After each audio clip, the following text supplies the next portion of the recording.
अस्सलाम वालेकुम वरहमतुल्लाहि वबरकातुहू। द सेपिएंट बिलीवर में वापस से आपका इस्तकबाल करता हूँ। आज का वीडियो आर्कियोलॉजी बेस्ड है, असहाब रस के ऊपर, पीपल ऑफ द वेल। ये लोग कुरान शरीफ में इस कौम का बयान किया जाता है और ये टॉपिक आई डोंट थिंक से इतना ज़्यादा कवर्ड है उलेमा और इनफैक्ट जो जितने कंटेंट क्रिएटर्स इस्लामिक जो कंटेंट बनाते हैं उनके उसमें भी काफ़ी कम किया जाता है कवर। मैंने सोचा इसमें काफ़ी रिसर्च है जो अगर आप डीपली इनफ जाओगे तो आपको काफ़ी पैटर्न्स दिखेंगे। एंड सुबहान अल्लाह इतनी सारी चीज़ें मिली हैं मुझे इसमें आपको शेयर करने के लिए। And it's not only Mohenjo Daro, in case आपने पहले देखा होगा। असहाबुर रस का वाक़या बहुत ही सिस्टमेटिकली अच्छे से बताया गया और हमें जो उसके टूवर्ड्स नरेशंस मिले और जो कुरान हमें बताते हैं तो काफ़ी इंटरेस्टिंग है। तो चलिए इस एपिसोड का इस वीडियो का आगाज़ करते हैं। बिस्मिल्लाहिर्रहमानिर्रहीम। असहाबुर रस, ये पीपल ऑफ द वेल जो हैं, इनका जो सबसे पहला बयान आया कुरान शरीफ में वो है सूरह फुरकान में चैप्टर 25 वर्स नंबर 38 में, जिनका इनका ज़िक्र कौम आद और समूद, जो दो और कौमें थी जिनको अल्लाह ताला ने तबाह किया था उनके कुफ्र करने पे, उनका शिरक करने पे। इन पे नबी भी भेजे गए थे, हज़रत हूद भेजे गए थे, हज़रत शुआइब भेजे गए थे, बट इन लोगों ने नहीं सुनी उनकी और करते रहे अपनी करप्शन जो करना था, जो इन लोगों ने जुल्म फैलाया है लैंड में, जो जितने फितने फैलाए। तो कुछ ऐसा मेंशन किया जाता है, व आदन व समूद व असहाब रस्सी व कुरूनन बैन ज़ालिका कसीरा, यानी इसी तरह आद और समूद और असहाब रस और बीच की सदियों के बहुत से लोग तबाह किए गए। बाद में सूरह काफ में which is the chapter 50 verse number 12 में, कज़्ज़बत क़ब्लहुम क़ौमु नूहिन व असहाब रस्सी व समूद, इनसे पहले नूह की कौम और असहाब रस और समूद, और आगे कंटिन्यू होता है कि और तुब्बा के लोग और एक और कौम का जिक्र है जिसको अल्लाह ताला ने तबाह किया था। तो क्योंकि ये सारी कौमें मेंशन हो रही हैं असहाब रस के साथ, वी कैन कंक्लूड कि अल्लाह ताला ने इस कौम पर भी कुछ ना कुछ डिज़ास्टर ही भेजा था। आप नोटिस करिए दोनों आयात में कौम आद, कौम समूद, इनके साथ ही ये असहाब रस का मेंशन किया जा रहा है। मगर ये कौम थी कौन सी? इन्होंने ऐसा क्या किया कि अल्लाह ने इनको तबाह कर दिया, और हिस्ट्री में क्या हमें ये कौम मिलेगी? तो यहीं से हमारी रिसर्च का हम आगाज़ करते हैं। सबसे पहले तो अर रस का मतलब क्या है? What is the meaning of अर रस? तो रस जो वर्ड है ये एक सेमाइटिक वर्ड है, यानी कि Arabic language of the family, Aramaic में भी मिलता है, हिब्रू में भी मिलता है, और इस वर्ड का मतलब होता है किसी चीज़ को तोड़ना या बांटना, टू स्प्लिट और टू ब्रेक। अरबी में इसका मतलब होता है पेनिट्रेट करना, यानी कि किसी चीज़ के थ्रू निकल के गुजरते हुए जाना, चीरते हुए जाना। और इसका एक और मतलब होता है खोदना, या फिर इसको कुआं भी कहा जाता है एज ए नाउन। कुरान शरीफ में ये कहा गया है कि इसका मतलब वेल होता है, यानी कि कुआं। और असहाबर रस एक्चुअली वो कौम थी जिन्होंने अपने नबी को जो भी कुआं था उसमें फेंक दिया था। अब जाहिर सी बात है कुरान शरीफ में हमें बार बार पता चलता है बनी इसराइल जैसे हो गए, इन लोगों ने अपने अम्बियाओं का कत्ल किया है।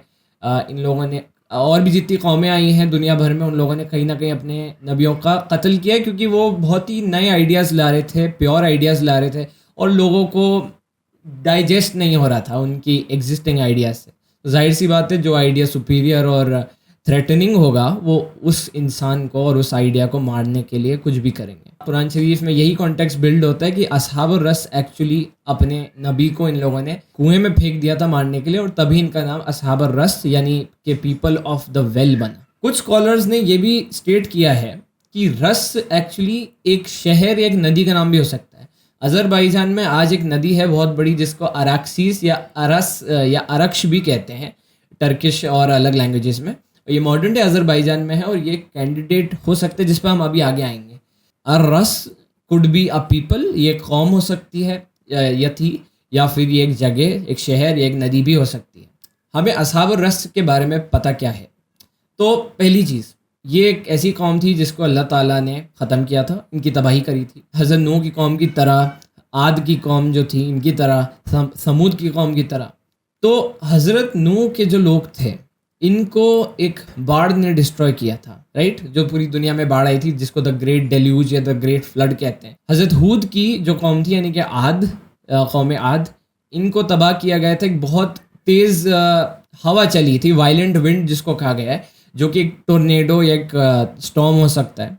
और समूद जो थे इनका जो ख़ात्मा हुआ था जब इन्होंने हज़रत शुएब की बात नहीं सुनी थी, इन्होंने उस ऊँटनी का भी कत्ल कर दिया था जिसका साफ साफ मना किया गया था।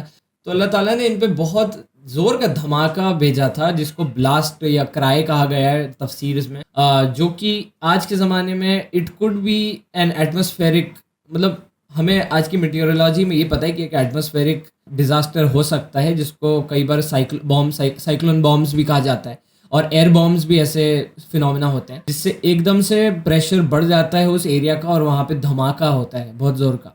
और ये थंडर स्टॉर्म नहीं है, अलग ही एक तरीके का ब्लास्ट था जिसका हमें ज़्यादा मालूमात नहीं है। सिमिलरली असहाब रस जो थे, ये लोग भी एक नेचुरल डिज़ास्टर से ही तबाह किए गए होंगे, क्योंकि बहुत लॉजिक की बात है जब इनका मेंशन, जो इनका जिक्र किया जा रहा है वो ऐसी कौमों के साथ हो रहा है जिन पे अल्लाह ताला ने नेचुरल डिज़ास्टर्स भेजे थे। कहीं पे बाढ़ आ रही है, कहीं पे तूफान आ रहा है, कहीं पे आंधी, कहीं पे बहुत ज़ोर का धमाका हो रहा है। तो जाहिर सी बात है कि असहाब रस के साथ भी ऐसा ही कुछ हुआ होगा। इनका मेंशन कुरान में ऐसा हो रहा है। सूरह हज में 22वें चैप्टर की 45th आयत में कुछ ऐसी कुओं की बात करते हैं जिनको डेजर्टेड वेल्स बोला जाता है, यानी कि उनको लोग छोड़ के चले गए, बिल्कुल there is no one around. जो वेल्स हैं उनको छोड़ के चला गया, वो डेजर्ट हो चुके हैं, मतलब कोई आसपास नहीं रह रहा। कितने ही कुएं बेकार और कितने ही कसर खंडर बने हुए हैं। तो ये सूरह हज में हमें 45th आयत में पता चलता है कि कितने ही ऐसे कुएं हैं जो बेकार हो गए, और ऐसे कितने कैसल्स हैं, कसर हैं, खंडर, जिसके खंडर बने हुए हैं। तो मतलब अल्लाह ताला ये बताना चाह रहे कि ऐसी कई कौमें गुजरी हैं, तुमसे पहले भी गुजरी हैं, जिनको हमने मिटा दिया है, जो जिनका कोई सिग्निफिकेंस नहीं बचा। वो चींटी की तरह, मतलब एक कीड़े की तरह कुचल दिए गए, उनका कोई सिग्निफिकेंस ही नहीं बचा। अब कुरान हमें बहुत ज़्यादा नहीं बताता एक्सेप्ट मेंशनिंग, जिक्र के अलावा कुरान में असहाब रस का बहुत ज़्यादा नहीं है। बट अत-तबरी, इब्न जरीर अत-तबरी, जो बहुत मशहूर मुफस्सिर हैं कुरान के, इन्होंने स्टेट किया है कि असहाब रस दरअसल समूद के ही लोगों के किसी के गांव के पार्ट थे। तो अत-तबरी के हिसाब से इसी कौम पे अल्लाह ताला ने एक नबी भेजे थे जिनको हुज़ला इब्न सफ़वान का नाम से बताया गया है, और इन लोगों ने इनको ठुकराया, इनका कत्ल किया, और इसी बात पर अल्लाह ताला ने इनकी तबाही कर दी। निहायत अल अरब करके एक बहुत बड़ा मास्टरपीस है अल नुवैरी का, जो एक इजिप्शियन मुस्लिम हिस्टोरियन थे और सिविल सर्वेंट थे। अपने बहरी ममलूक डायनेस्टी करके एक थी, उसी में सिविल सर्वेंट भी थे और हिस्टोरियन भी थे। इनकी किताब थी निहायत अल अरब, बहुत शानदार किताब। इसमें हर तरीके की चीज़ मेंशन है, chemistry, astronomy, politics, economics, history. तो इसमें इन्होंने स्टेट किया है, बहुत ध्यान से सुनिएगा, कि ज़ुल्क़रनैन पहले इंसान थे जिन्होंने इस शहर को विज़िट किया था। वापस से बता रहा हूँ, इन्होंने अल नुवैरी ने अपनी किताब निहायत अल अरब में स्टेट किया है कि ज़ुल्क़रनैन पहले इंसान थे, was the first person who visited there city. ये पॉइंट अभी दिमाग में रखिएगा, ये आगे आने वाला है। अब हम लोगों को असहाब रस का बहुत ज़्यादा आइडिया नहीं, बट क्या हम इनको हिस्ट्री में ढूंढ सकते हैं? क्या इतिहास में, क्या आर्कियोलॉजी में इनका कहीं कुछ लेना देना है कि नहीं? स्टोरी तो नहीं है, इतनी तो गारंटी सी बात है। कुरान शरीफ ने बोला है तो बिल्कुल डन डील है, मतलब ये लोग थे। तो दो तरीके हैं, या तो हम ओरल अकाउंट्स पे जाएं हिस्ट्री में, या फिर और बेहतर चीज़ है जिसको हम आर्कियोलॉजी कहते हैं। आर्कियोलॉजी में आप एक्चुअली हाथों हाथ, आपके पास एक टेंजिबल और एक लेजिटिमेट एविडेंस होता है, अपनी आंखों के सामने है, दिख रहा है, आप उसको स्कैन कर सकते हो, आप उसको ऑब्जर्व कर सकते हो, आप उसके साथ इंटरेक्ट कर सकते हो। हिस्ट्री क्योंकि ओरल ट्रेडिशन है, लोगों ने जो बोला पहले वो आगे पास ऑन हुआ, उसमें इतना एक्यूरेसी, इतना प्रिसीजन, मतलब इतना ट्रस्ट नहीं बना सकते आप उस चीज़ पे। Archaeology however gives you evidence, and आप उसके बेसिस पे मॉडल्स इख्तियार कर सकते हो कि ठीक है, ऐसा हो सकता है, ऐसा नहीं हो सकता है, ऐसी चीज़ें। तो आर्कियोलॉजी का सहारा लेके हम इस वीडियो में आगे बढ़ते हैं। एक नदी का मैंने आपको नाम बताया था, जिसका नाम अराक्सिस बताया था, जिसको अर्रास भी कहा जाता है, जिसका कुछ स्कॉलर्स कहते हैं कि असहाब अर्रास एक्चुअली इस नदी के लोग थे जो इस नदी के आसपास रहते थे। तो अगर हम बात करें अराक्सिस रिवर की, तो ये अज़रबैजान, मॉडर्न डे अज़रबैजान में आती है। इसका जो कॉम्प्लेक्स है काफ़ी बड़ा है, काफ़ी इंपॉर्टेंट नदी है यहाँ के लोगों के लिए।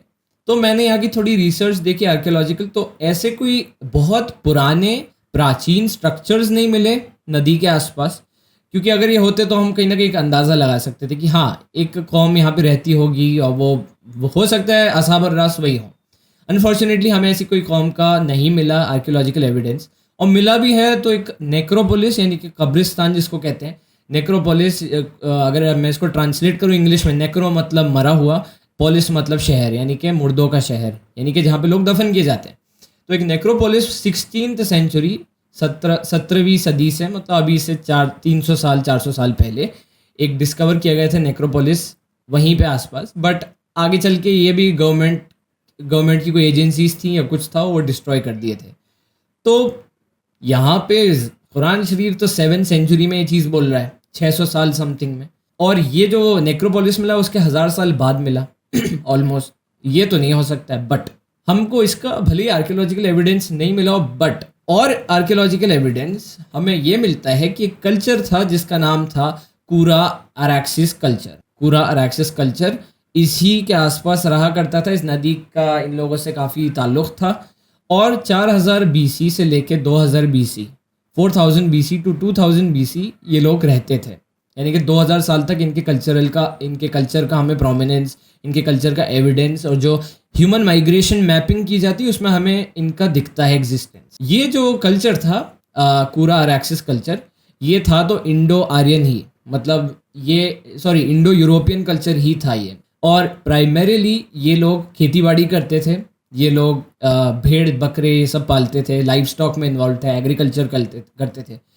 इनका जो डिक्लाइन, जो इनका ख़त्म होना शुरू हुआ ये कल्चर, तो ये 2000 BC के अराउंड ही शुरू हुआ।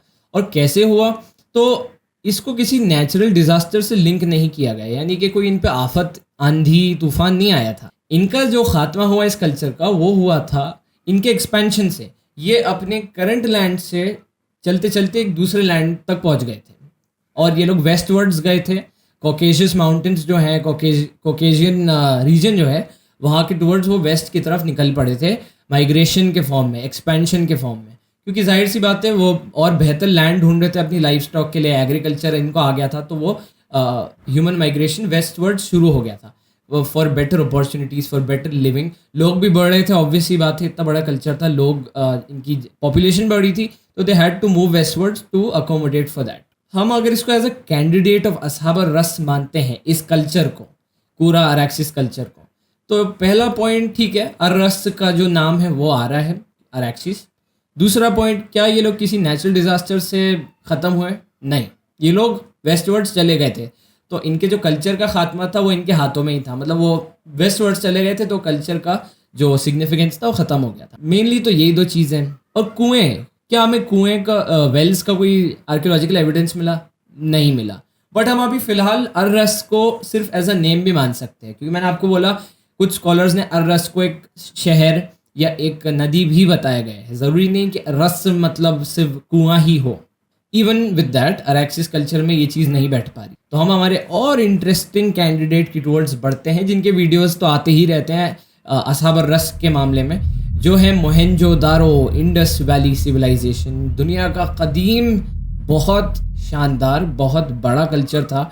मेसोपोटामिया और इजिप्ट के बराबर पैरेलल में ये कल्चर इस्टेब्लिश हो रहा था पाकिस्तान और इंडिया के बीच में, जहाँ पे इंडस रिवर है वहाँ पे, तब इसको इंडस वैली सिविलाइजेशन कहते हैं। तो 1922 में आर्कियोलॉजिकल सर्वे ऑफ इंडिया, जो कि तब हिंदुस्तान का नहीं था, वो ब्रिटिश के अंडर ही था, ऑफिसर थे इसके RD बैनर्जी, इन्होंने 1922 में हरप्पन वैली सिविलाइजेशन ये पूरा शुरू कर दिया था डिस्कवर करना, और 2 साल बाद ही मोहेंजोदारो इनको मिल गया था।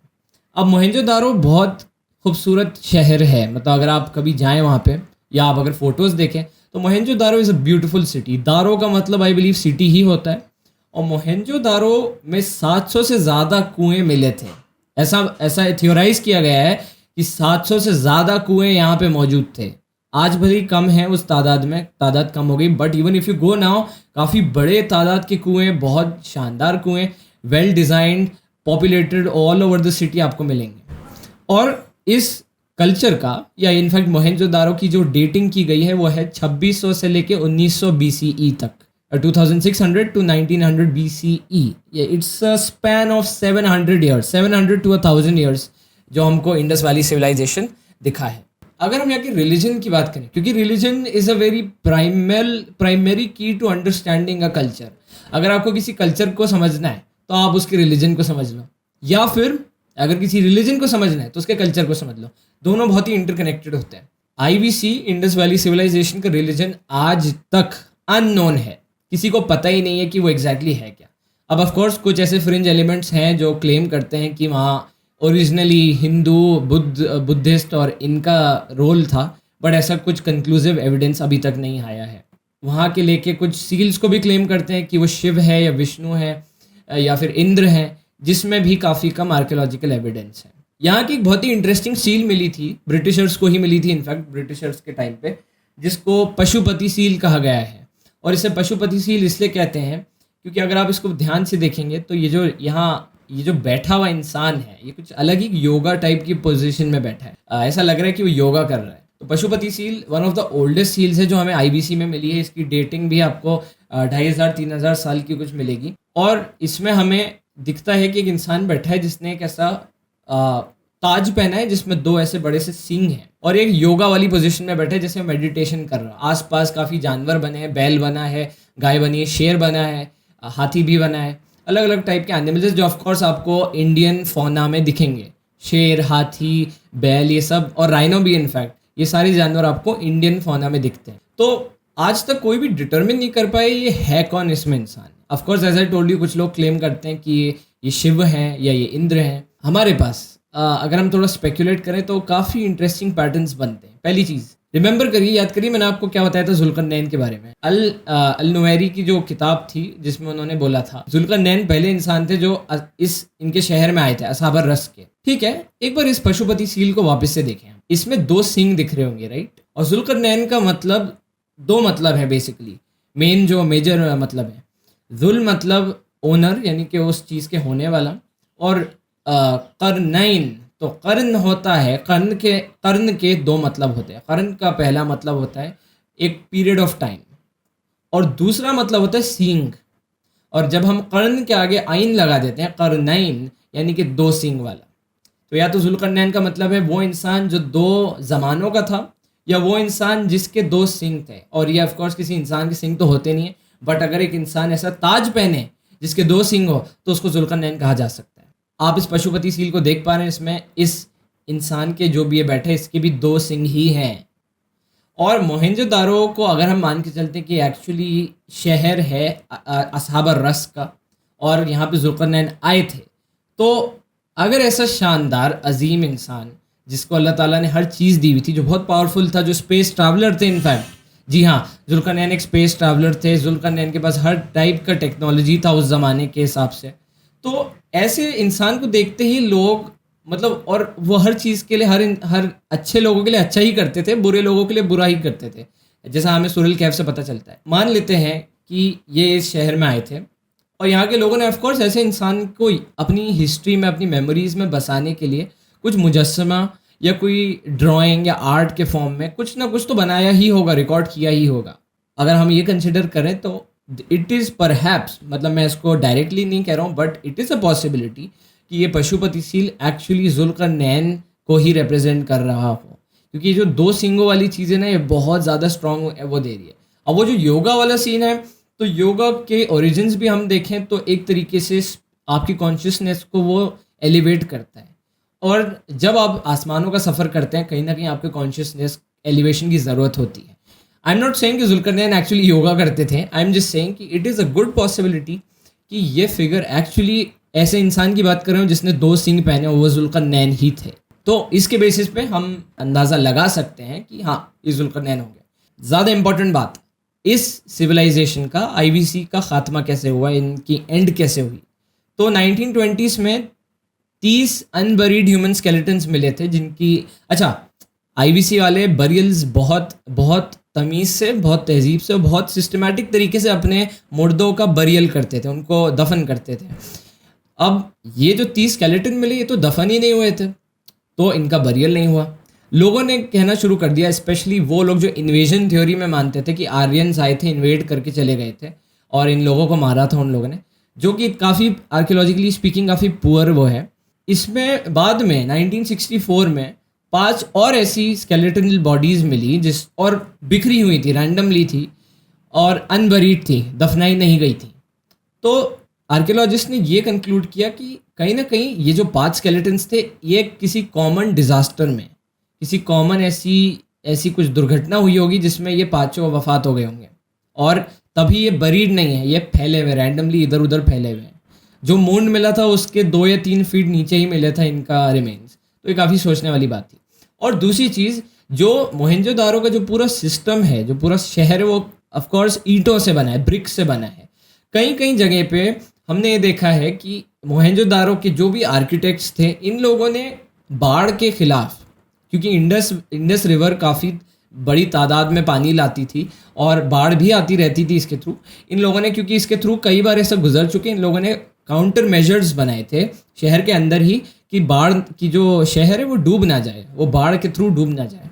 और साथ ही साथ कई ऐसी ईंटें हैं जो ऐसी दबी सी स्लम्प हो रही हैं, जिसको स्लम्पिंग ब्रिक्स कहते हैं।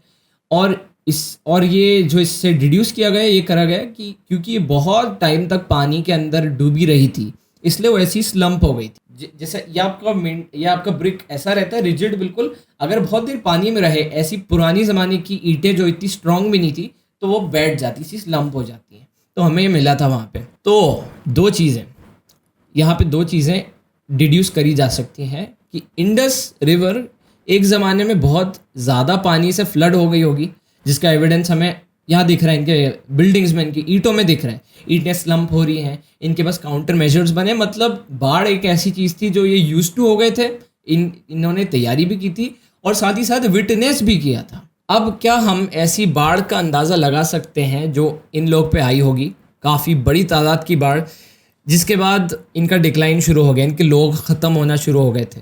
एक ऐसी बड़ी बाढ़ आई हो जिसमें कोई नहीं बचा हो।